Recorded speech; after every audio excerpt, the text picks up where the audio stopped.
Welcome to another Progressive Short Take. I'm Joe Firestone. How are you?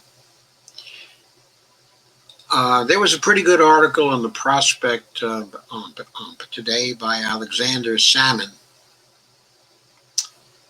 The title of the article was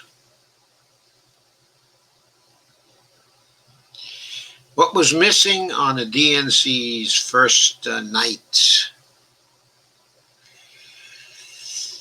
So Alex, of course, talks about the thinness of the policy details on the first night, the failure to mention many details. And then, of course, he cited the exception of Bernie Sanders, which I've talked about here.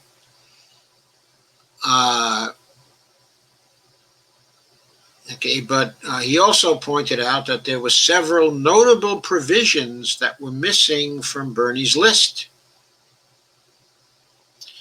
And quote from Alex, for example, he failed to mention the public option, a cornerstone piece of Biden's healthcare program during the primary season, which the party has recently considered dropping, according to The Hill. And he links to The Hill publication. Party leaders reportedly want to pass something similar to what the House passed earlier this year, which increases subsidies for private insurance but offers no new public alternative. And Alex says that would be an astonishing disappointment in a party where nearly 90% of its voters support Medicare for all, and something of a rerun of the late scrapping of the public option in the original Obamacare bill. Yes, a very quick rerun of the late scrapping of the public option, because this wouldn't be a late scrapping at all. Okay, Alex goes on. Absent, too, was any mention of foreign policy.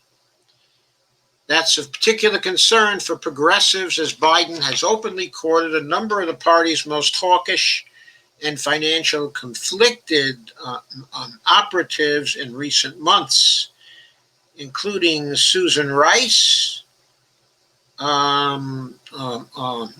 also Michelle Flournoy, and others. Biden hasn't acceded to progressives on issues like conditioning Israeli aid to prevent settlements, and the lack of any mention of ending armed conflicts in Iraq, Afghanistan, in Yemen, and elsewhere, including promises made in Barack Obama's 2008 campaign, should be noted. Of course, Alex is quite right. Those are two very notable exceptions. Not that we are any longer interested, I think, in a public option commitment from Joe Biden. We know by now how a public option promise can be easily degraded by politics, and by negotiations once someone is in office, and how that can lead to a late scrapping of the public option. We saw this with Obamacare. We have to learn that particular lesson. Promises of a public option, by anybody, are questionable on two counts. The first count is that they can easily be watered down because public option is such a vague term. But the second count is that no public option would be successful as long as it allows the private insurance companies to continue to offer services, because they will still be in existence. They will lobby, they will exert their political influence to overturn the public option, to weaken the public option. from a political standpoint, the only practical choice is Medicare for all.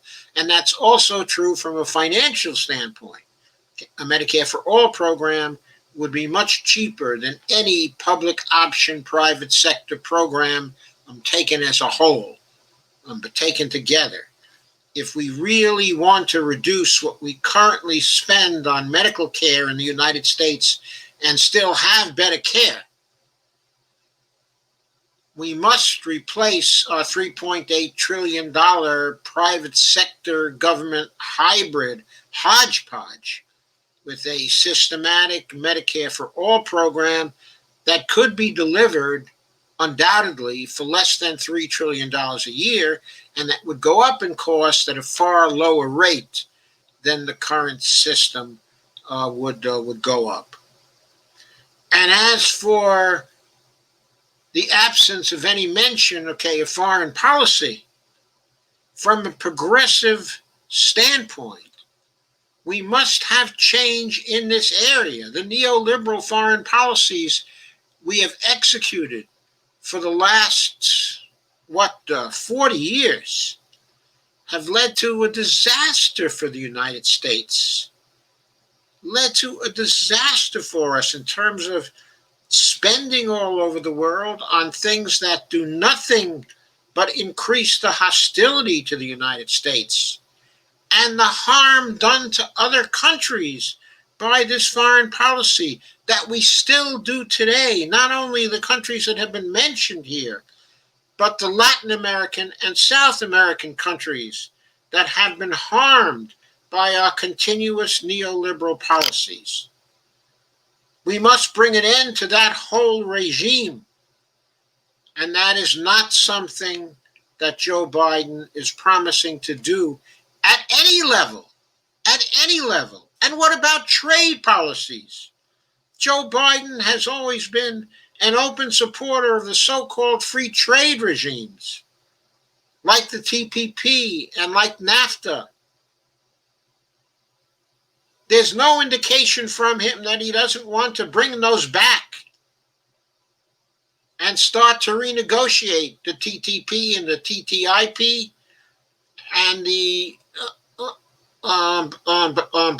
Trade and Services Agreement, the TISA.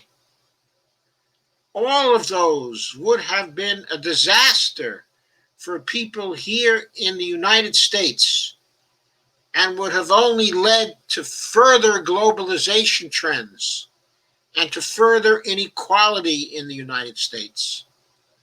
These trade policies and the foreign policy we followed for so long, these are the enemies of the American people, the enemies of equality in this country. They have to end.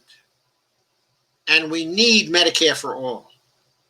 And we needed it now. We needed it yesterday. We need Biden to come to us on this. This nonsense has to stop. If he wants our vote, he has to come to us.